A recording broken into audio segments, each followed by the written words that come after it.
शादी की पहली रात में मेरी सास और ननद ने मेरे पति के बारे में ऐसी बात बताई, वो सुनकर मेरे रोंगटे खड़े हो गए। हेलो दोस्तों, आज मैं आपको अपनी खुद की एक सच्ची घटना बताने जा रही हूँ। मेरा नाम है ज्योति, अपनी कहानी सुनाने वाली हूँ। आज ही मेरा शादी अमर से हुई है। शादी एक अच्छे बड़े घर में हुई है। पैसे की कोई कमी नहीं थी। मैं और मेरे पिता अपने आप बड़े खुशकिस्मत मानते थे कि हमें ऐसा घर मिला। सभी रिश्तेदार भी कह रहे थे कि ज्योति के तो भाग्य खुल गए, किस्मत वाली है। हम लोग उनके मुकाबले कुछ भी नहीं हैं। पिताजी के पुराने परिचित होने की वजह से मेरी शादी उस घर में हो गई। शादी के बाद मैं पहली बार उस घर में गई। घर में जाते ही मुझे पता चला कि वो लोग कितने बड़े हैं। घर बहुत बड़ा था। पहली बार था जब इतना बड़ा घर मैंने देखा था। सब कुछ बहुत अच्छा था। सुहाग रात का समय आ गया, लेकिन उसके पहले मेरी सास और ननद मुझे अकेले ले गई। मेरे समझ में नहीं आया। मुझे लगा कुछ बात बता करना होगा। उनके चेहरे उतरे हुए थे, वो डरे हुए थे, जैसे कि कोई बात मुझसे बताना चाहते हैं। मैंने पूछा, क्या हुआ? आप दोनों इतने डरे हुए क्या है? मेरी सास बोली, बेटा हमें तुझे कुछ बताना है, लेकिन तुम हिम्मत मत रखना। साथ ही मेरी ननद बोली कि अब हम तुम्हें जो बताने वाले हैं, बात हमें तीनों के बीच में ही रहेगी। ये बड़ा घर है, यह बात फैल जाती है, ये समय नहीं लगता। और वो बात सबके सामने आ गई। हमारे घर की इज्जत मिट्टी में मिल जाएगी। अब तुम इस घर की बहू और तुम्हें इस घर का मान रखना होगा। उनकी बातें सुनकर मैं सच में थोड़ी डर गई। मुझे समझ नहीं आ रहा था कि वो लोग क्या बोलना चाहते हैं। मैंने क्या, आप बताइए मुझे बात क्या है? मेरी सास बोली कि बहू, मेरा बेटा मर्द नहीं है। उनकी ये बात सुनकर मेरे होश उड़ गए। उन्होंने कहा कि मैं जानती हूँ कि तुम क्या सोच रही हो, कि फिर तुमने हमें तुम्हें क्यों फंसाया, लेकिन हमारी मजबूरी थी। हम ये बात ऐसे नहीं बता सकते, वरना सभी को पता चल जाता कि मेरा बेटा रात में अक्सर बाथरूम में ही रहता है। पता नहीं वह क्या। जब उसे पूछा तो बोलता है हमेशा पेट खराब है। कमरे में जाने से पहले अपने पति के लिए यह बात सुनकर मुझे समझ नहीं आ रहा था कि क्या करूं। मेरी ननद कहती थी, किंतु उससे बात करना, थोड़ा समय उसके साथ बिताओ, फिर उससे खुलकर बात करो। अगर कुछ हो सकता है तो हम ज़रूर करेंगे। हम तुम्हारे साथ हैं, तुम अकेली नहीं छोड़ोगे। सुहाग रात ये बात सुनकर मैं अपने कमरे में जा रही थी। मुझे अब डर लगने लगा। मैं कमरे में यही सब सोच रही थी कि मेरे पति अमर कमरे में आए। कमरे का दरवाज़ा बंद किया और दरवाजे से ही पेट पर हाथ लगा के वह बिस्तर पे आए, मेरी तरफ पीठ करके बैठे और कुछ ही सेकंड में वो उठकर बाथरूम में चले गए। बिल्कुल वैसा ही हुआ जैसे कि मेरी सास ने मुझे कहा था। पेट हो तो साथ पेट खराब होता है। थोड़ी देर के बाद वो बाथरूम से बाहर आ जाते, लेकिन वो तो करीब 1 घंटा बाथरूम में रहे। ये बाहर चुपचाप अपने बिस्तर पे बैठी रही।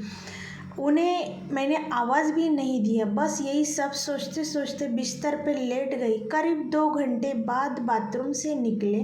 मेरा अब उससे बात करने का मन ही नहीं था।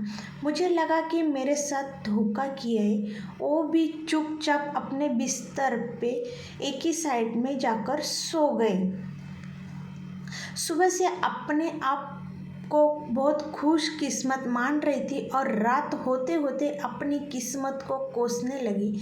सुबह से जल्दी उठी और बाथरूम में गई। बाथरूम में जैसे ही गई मेरे होश उड़ गए, क्योंकि बाथरूम में एक नई नाइटी थी, साथ ही मेकअप का सामान।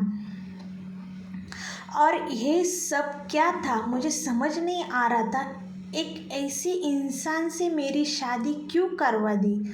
सुबह मेरी सास और ननद ने मुझे पूछा, क्या हुआ बेटी रात में। मैंने कहा वही जो आपने बताया था।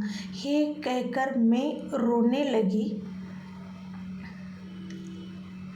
मेरी ननद ने कहा, माँ मैं कह रही थी कि ऐसे किसी की ज़िंदगी खराब मत करो, लेकिन तुम लोग सभी ने मेरी बात नहीं मानी।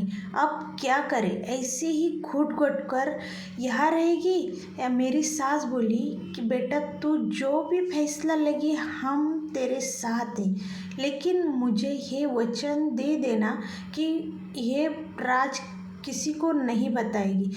अगली रात फिर वो कमरे में आए। मुझे अब उनकी तरफ देखने का ही मन नहीं हो रहा था। मैं चुपचाप अपनी बिस्तर एक साइड पे जाकर सो गई, क्योंकि अब बात करने के लिए रखा है क्या था। उन्होंने भी अभी तक कुछ बात नहीं की थी, उसकी वजह से भी मैं जानती थी। थोड़ी देर को बिस्तर पर बैठी रही और फिर उठकर बाथरूम में चले गए। मैं समझ नहीं रही थी कि वो क्या करने गए।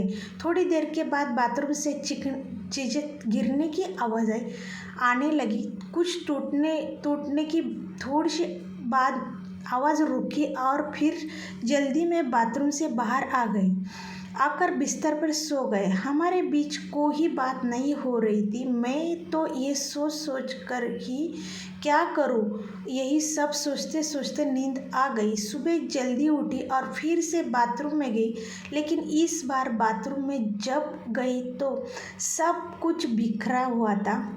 एक नई नाइटी को फाड़ दिया था, मेकअप का सामान बिखरा हुआ था। बाथरूम में कचरे में एक कागज़ भी था जिस पर लिखा था, टू माई ब्यूटीफुल वाइफ। मेरे मन में अब शक आ गए कि हे सामान और कपड़े यही मेरे लिए तो नहीं इन्होंने लिया था रखा था।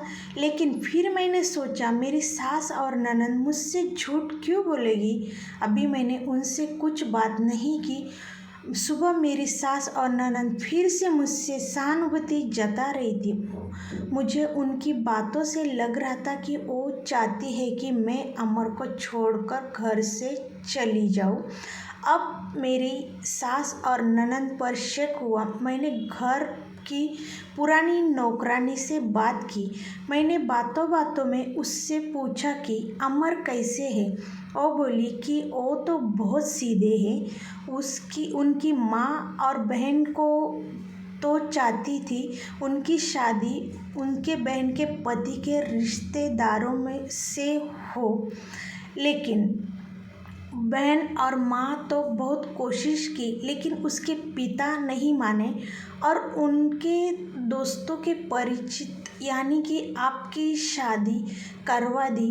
वो दोनों तो आपकी शादी के खिलाफ थे। कई दिनों तक घर में विवाद भी होता था, लेकिन तुम्हारे पति अमर ने कहा कि पापा जो बोले वही करेंगे, इसीलिए वो दोनों का नाइलाज हुआ। मुझे अब पता चल गया था कि मेरी सास और ननद मुझे भगाना चाहते थे, इसीलिए उन्होंने मुझसे झूठा कहा था। उन्होंने शायद अमर को कुछ कहा होगा। रात अब मैं अमर बात करने का इंतज़ार कर रही थी। वो कमरे में आए तो उनका मुंह तो उतरा हुआ था। ये पहली बार मैंने उससे बात करने वाली थी। उनके आते ही मैंने कहा, आप मुझसे बात करना चाहते हो। वो बोले, अब बात करने के लिए क्या रखा है। पापा का विश्वास था कि वो अच्छे घर की, इसलिए माँ और बहन के खिलाफ जाके मैंने उनकी न सुन के तुमसे शादी की और ये सच छुपाया। सच कि तुम मुझसे शादी नहीं करना चाहती थी। तुम्हारी ज़िंदगी में अभी भी कोई और है, ये बात तुमने ही माँ को बताई थी। घर की इज्जत और पापा के कारण मैं चुप हूँ, कुछ कदम नहीं उठा रहा हूँ। और मैंने भी देख लिया, सुहाग रात जिंदगी में बहुत स्पेशल होती है। तो क्या हुआ सुहाग रात के दिन, लेकिन मैं बाथरूम में 2 घंटे रहे पर तुम सिर्फ तुम्हें कोई फ़र्क ही नहीं पड़ा। माँ सही कह रही थी कि तुम आवाज़ भी नहीं दोगी, बात भी नहीं करोगी। मैंने बोला बाथरूम में रुकने को उन्होंने कहा था और वो कपड़े भी मेकअप भी वो मेरी बहन ने ही रखने के लिए कहा था। तभी मुझे सब बात समझ में आ गई। पहली रात का गिफ्ट है, तुम्हारे लिए बाथरूम में रखा था। मैं उठ कर उसके पास गई और उन्होंने कहा आपको पता है उन्होंने मुझे क्या कहा? फिर मैंने उन्हें सारी बात समझाई। कहा कि वो चाहते कि हम दोनों में गलतफहमी हो जाए, हम अलग अलग हो जाए, ताकि वो जो चाहते हैं वही उनको करना है। इसीलिए वो पूरा हो जाए। उनका गुस्सा आ गया, लेकिन मैंने कहा नहीं, अब हम इस बात को यही ख़त्म करेंगे और किसी को कुछ नहीं कहेंगे। उस रात मेरी सारी परेशानी और गलतफहमी दूर हो गई और मेरी सही में मायने में सुहाग रात। अगली सुबह मेरी सास और ननद ने फिर से पूछा क्या रात को क्या हो गए? तो मैंने फिर से उनको बता दिया मेरा क्या फ़ैसला है। तो मैं कहा कि मैं आप दोनों को माफ़ करके एक नई शुरुआत करना चाहती हूँ। आपको मुझसे कोई शिकायत नहीं होगी। मैं एक बहुत अच्छी बहू बना के दिखाऊंगी। इसी प्रकार से सास और बेटी दोनों ही शर्मिंदे हो गए और उनके चेहरे से सब नकाब उतर गया। ननद तो उसी दिन अपने घर चली गई। आपको ये कहानी कैसे लगी कमेंट करके हमें ज़रूर बताइए। इसी तरह की अच्छी कहानी यहाँ पर पढ़ सकते हैं। Please subscribe. धन्यवाद।